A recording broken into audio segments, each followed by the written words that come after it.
is dangerous. Commander MK Jibril MNM for consultancy say no to drug abuse. Hello everyone. Once more, you're welcome back to our channel titled Drug and You. In our last episode, we were talking about early signs of drug abuse. How parents can dictate drug behavior of their children early enough and take action on it so as to help the child in prevention of drug abuse. Today, we are going to follow that up. You have taken that first step, but helping your child doesn't stop there. When a child is involved in drug abuse, it is a continuous monitoring that the parents, the guardians, the society have to do on that word, on that individual.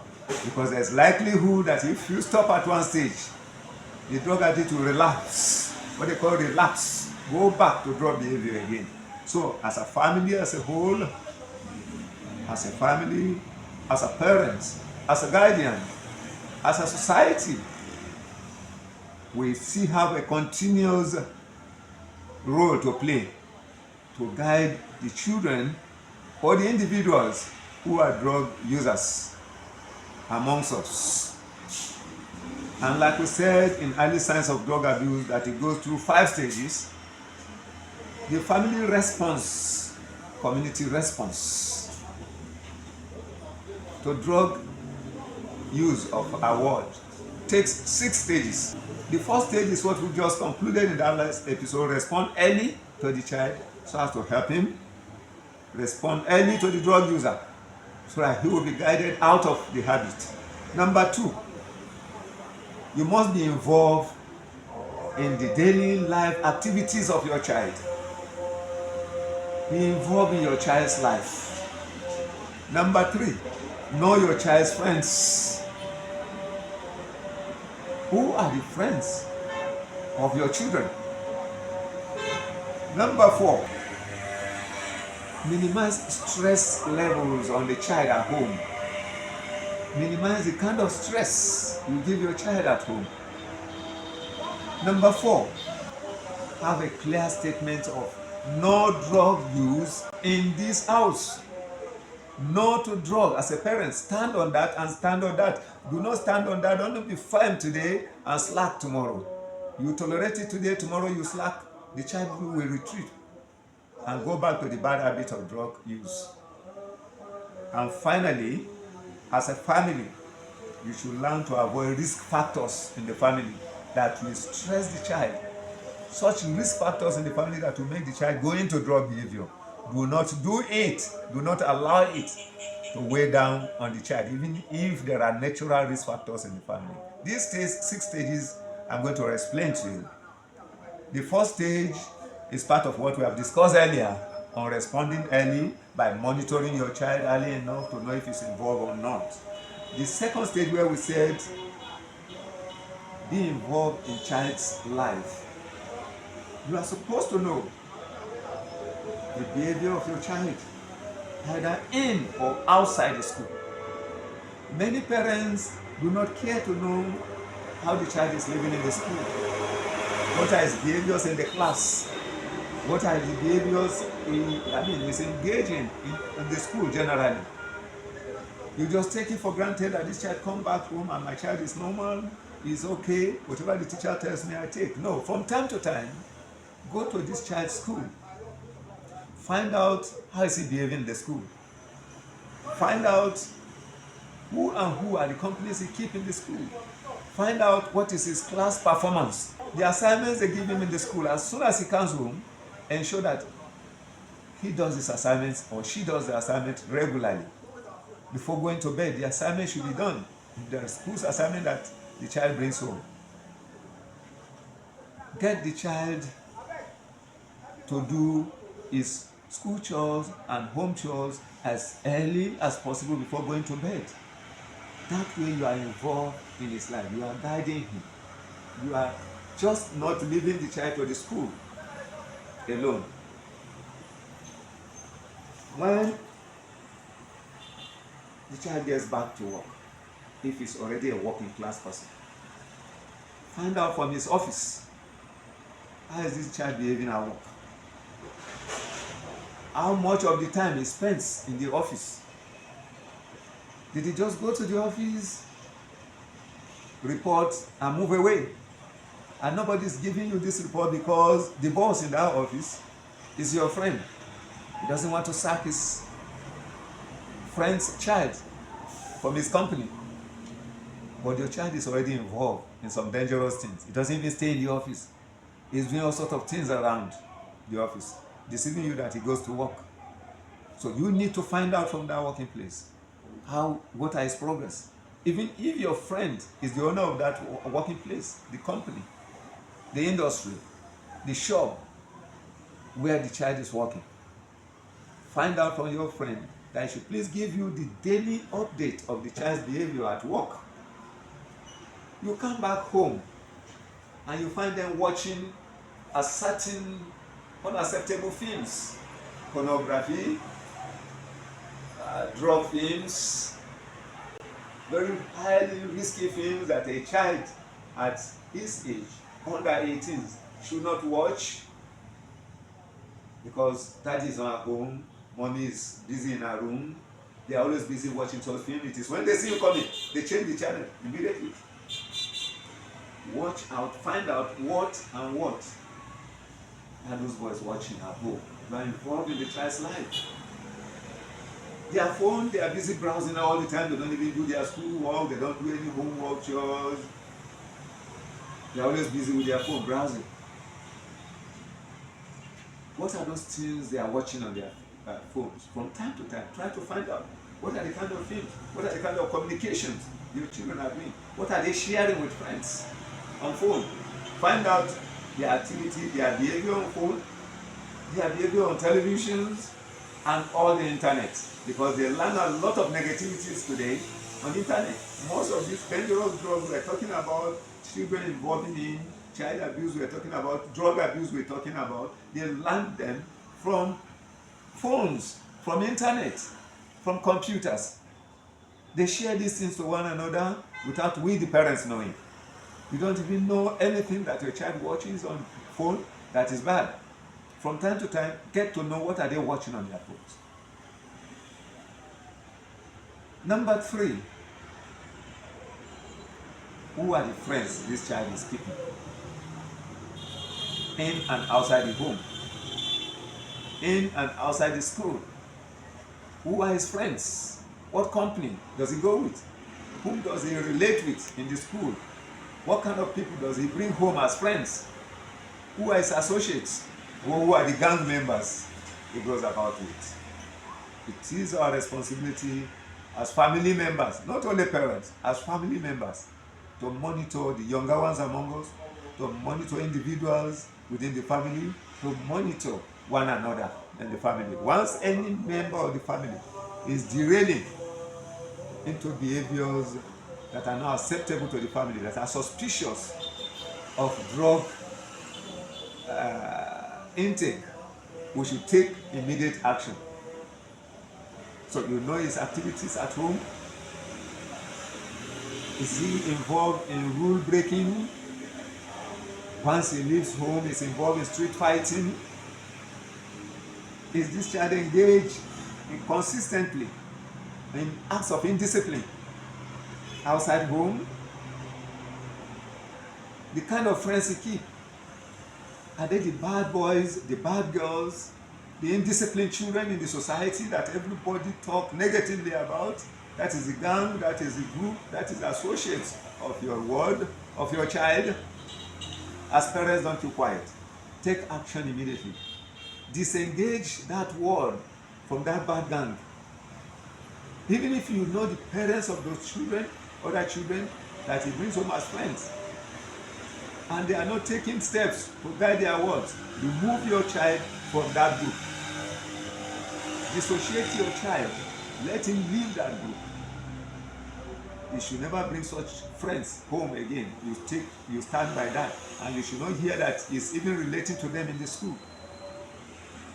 Is your child changing friends every day?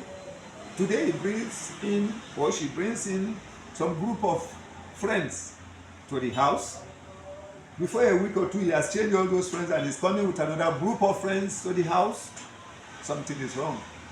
You as a parent find out that group he abandoned and ran to this new group. Is this new group involved in bad behaviors like drug abuse? And that is why he abandoned the neat and decent groups he was living with before that the whole family approved. You know their parents. You know where those ones are coming from. This group is coming home with. Now you don't know them from Adam. You don't know where these boys come from. And all of them don't look like normal children. Immediately take action and tell your child, find out from your child why he left the first group and why he's seen with this group now that everybody despises in the society. So these are some of the steps you should take to know your child's friends and how to guide your child out of bad gang or bad groups.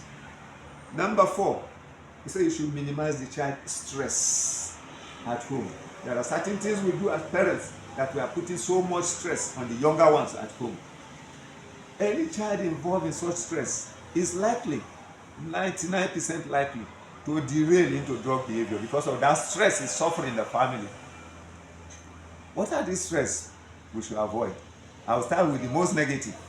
We've had stories since the age of social media where you hear that a girl child is being sexually molested in her own home, either by her guardian. So irritatingly, some could be by even the parents, some by the children, other children in the family. If she's an adopted child, adopted daughter, adopted girl child, you hear that some family members are raping this girl in the home. It is common knowledge. It's a common story today all over the place. A child that goes through this, a girl child that goes through this in any family is destroyed psychologically forever. And such child is likely to derail into drug abuse. To keep away this thinking, because at any moment this girl thought of the fact that my guardian's son has ever raped me, or my guardian will say, oh, my dad, too bad, has ever attempted to sleep with me or has slept with me. That child lives with that trauma throughout her life. And at a point, to take away such thinking from her life, this child can derail into drug behavior, start taking drugs to make her forget this stress that she suffers at home. If you physically or psychologically abuse a child with a little offense, with a little misbehavior, you are caning, you take a cane, or you use abusive languages on this child, it makes a child to derail into drug behavior. After closing from school, he's even afraid to come back home because of daddy or mommy or my guardian will start beating me now. Any small mistake I make at home, he will start beating me. I will not go to that house again. He starts sleeping outside with some gangs. Or even if he's going to go to that house, let me take some drugs.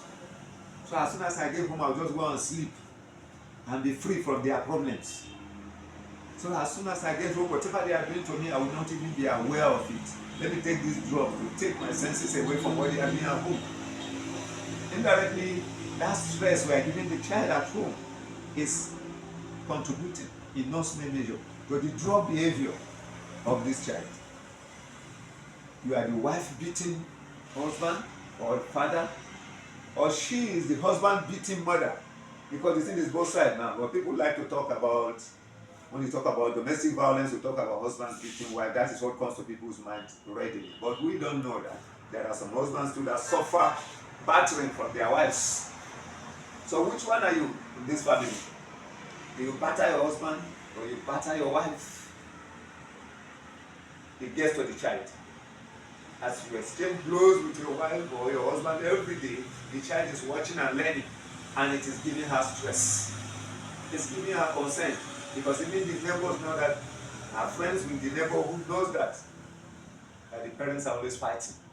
It gives her psychological stress. When she gets to school, a little thing she does before her mates, they start insulting her, you that your fathers are always fighting in your house. People are always coming to say to you, we know you are a troublesome girl because your parents are troublesome.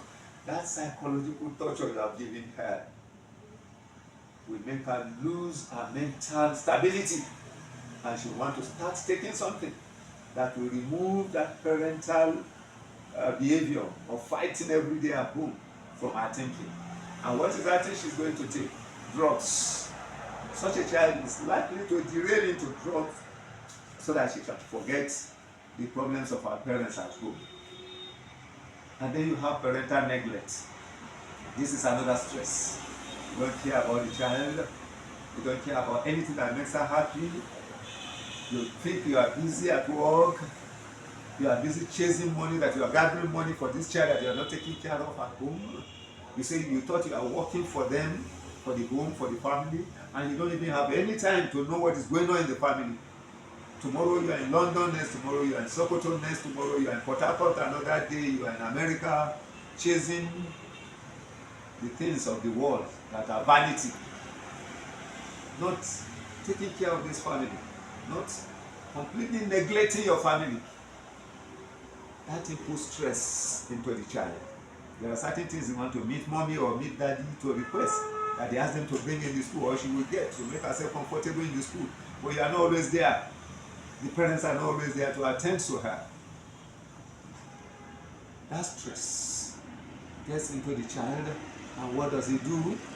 He joins the bad gang in the school, where they can go and take drugs and rob and get money to solve our problems in the school, to pay the certain fees they ask her to bring for handouts, what they ask her to bring for registration here and there in the school that the parents are not even there to help her. Certain behavior she's involved in, there's nobody to correct her. It gets deeper into such negative behaviors through parental neglect. We as parents, you as a guardian, as a family member, we must do all we could to avoid putting any risk or stress on the child in the family. Now, I also mentioned when I was listing the factors, be assertive, be firm when you say no drugs in this family.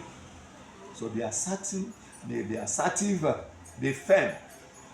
Be in your control. When you say no to drugs in this family, it should be no to drugs in this family. How do you do that and ensure it is done? You as a parent yourself, you say there should be no drugs in this family. But you come back every day, dead drunk, to the house. As you are stepping into the gate of the house or into the sitting room, you fall down, vomiting. It is this child and your wife that cleans you up, pack you like a pack of cards, drop you on the cushion chair at the parlor until late midnight, when you gain your little senses and see yourself messed up all over with your vomit. In the presence of this child, in the presence of your child, and you are now saying no drugs in the family. Aren't you a joker? You think that child will take you seriously when you're always dead drunk on drugs, and you are saying the child no drugs in the family? You just finish drinking. You bought the beer when you are coming back home from the next beer parlor to your house, and you are asking your child that you have been cautioning, don't bring bad gang into this house, don't join bad group in the school, and don't engage in drug abuse in the school. If I catch you, I will deal with you. And you come home every day with a bottle of beer or wine. After taking this beer, you ask the child to take the empty bottles to the beer parlor where you bought the beer on the way home. What do you think you're doing? Aren't you a joker? As a guardian, as a parent, as a family member, this child is watching. As he takes that empty bottle back to the beer parlor, the dregs of wine or drink left at the bottom of that bottle, this child will sip it. If it is cigarette, don't buy me 2 states of cigarette. Or it is Indian hemp, somebody is selling Indian hemp in a kiosk near your house. You send him to go and buy 2 sticks of Indian hemp. And you are saying he should not take drugs. And then you smoke cigarette, the cigarette pop, you threw the remaining bottles of cigarette pops everywhere in the compound. What is this thing that father is lighting everywhere? What is his new cigar? That small pop cigarette that remains, you throw away at the compound. The child will start picking it one day. You go and light it back and go to a corner, either in the toilet, at the backyard of the house, to go and smoke it and see what daddy is enjoying this thing. I want to enjoy it too. You come home with bottles of Benelli and codeine every day as a mother to sip, and this child is watching you, and you are saying no drugs in this family, and after drinking you throw the bottles around the parlor, or even if you dump it in the waste paper basket in the house, this child will go and pick it when all of you are not around. The remaining small dredge, cough syrup will be sweet sometimes.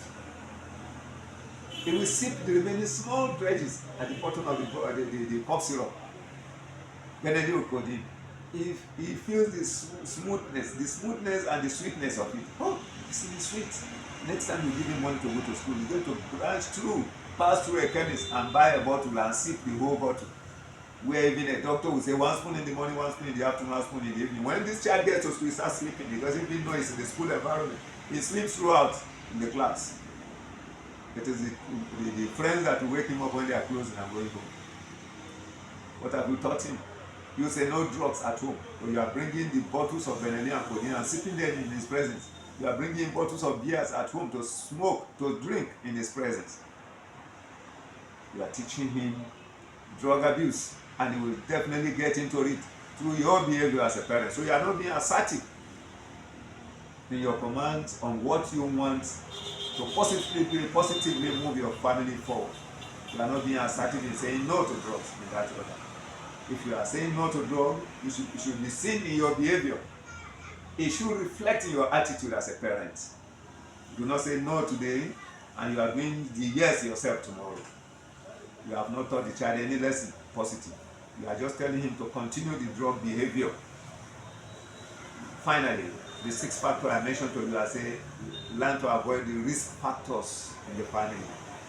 There are families that have hereditary history of mental maladjustment. Growing up in your areas, you may notice some elderly people who are now elderly, or even still young, some people within your communities, where at certain seasons of the year, they lose their mental senses. It comes to them once in a year. I've seen those in my communities when I was growing up. There may be 1 or 2 in your community. They may look normal all through some parts of the year. When it gets to a certain season, they start misbehaving. It's mental derailment. It is a mental maladjustment. It is a sickness in them.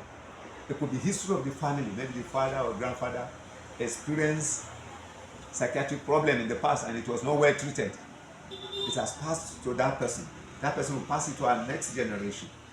If you have such history in your family, take care of that person immediately by taking the person to a psychiatric hospital to be treated. It should not continue like that in the presence of your children. The stress such persons give the family spread to everybody, including the children in the family. And children may not be able to contain the stress like the elders. As such, when the stress of this mentally mad person in the family is affecting them, the child may start avoiding home, joining bad gangs outside there, or doing certain things that even if he comes home, he will not have any contact with this mad woman in my house. What is he doing? He's taking drugs so that when he comes home, he enters his room and sleep off. If you have such psychiatric hereditary factors in the family, try to do away with it by treating it in the psychiatric hospital. Take the person to the psychiatric hospital. If you also have personality problem of lack of self-control, some people lose their control. Some people lose their mental, social abilities, psychological abilities on the slightest provocation. They are so aggressive, they get angry easily. Such could be hereditary, coming from parents or grandparents. If you are like that, we advise you learn from counselors the acts of self-control. Anybody who has no self-control has no discipline. Whoever cannot control himself, his emotions, his anger, will bring up aggressive children, because these children will learn from your behavior. Apart from the fact that certain genes in your body has gone into them, because you are the one that gave birth to them, and you are like this negative, it gets to them too. So if you have such behavior, seek guidance yourself as the elder in the family. As a family member, seek help, or some family members should take you for help, so that the history you bring into the family through your hereditary or whatever can be cured and terminates at your age, so it doesn't get further to the generations following you, which are the children that are growing up in the family. So it's a problem of anybody with lack of self-control. It can be minimized through counselors' advice. If there's somebody with psychiatric problem in the family, take him to psychiatric hospitals for treatment, so that all these will not affect the child. Then you have the biggest, the peer group influence. If you have a child who will always want to listen to his peers than you, the family is a problem. So try to control the influence of the peer group on your child. It's like when we're discussing know your children friends. This is similar to it. It is through peer groups that most children today into drugs learn it from their peers. Most people, even up to adulthood, that are taking drugs today, if you ask them, how did you come about drug abuse? When did you start it? How did you start it? They say, it's my friends. So I was moving with certain friends. When they take one stick of hemp, they will give me to also series. And if I say I will not take, they will start insulting me in the group that I'm a bush boy, I'm a local boy, I'm not social. So I decided to take one stick and behave like them. Later I started taking two. From there it becomes three. And then addiction starts. Most drug behaviors of any individuals, even adults today, started from learning from friends as parents. It is no more you are suspecting this group of friends your child is going out with are bad gangs. It's no more that you are just suspecting you've not caught them. Now you know that he is even going out with peers that are taking drugs. You have no any excuse to allow him to continue. Break him from that genes. Break him from that gang. Break him from that group. One person's drug behavior in the family is an entire problem to the whole family. It's not only the entire problem to the whole family, it's an entire problem to the entire community. Drug behavior of one person affects the entire community. As such, my people, we've taken you through this again today, and we hope you've learned something from it. Today we've talked about what you can do as a family. Not only detecting the drug behavior of your children and act early. That is just the first step. All these other steps, know your children's friends, know the kind of dance they keep, know your children's behavior in and outside the school. Don't put risk factors, your own stress at home on your children. Do not transfer aggressions to your children. If there are family risk factors, try not to allow it get to your children. Cure those risk factors through psychological counseling. And then if you are saying no to drugs, it should be no to drugs not only to the child but to yourself, even as parents. Do not say your child should not take and you are taking in his presence. Thank you for watching today's video. Please like our video, comment, share, subscribe, and turn on the bell notification icon below so that you don't miss our next video. Our updates are going to be very, very educative and exciting. See you in our next video. Bye bye. Drug abuse is not good. Drug abuse is not good. Oh my yeah. If you want to live long, stay away from drug abuse. Drug abuse is not good.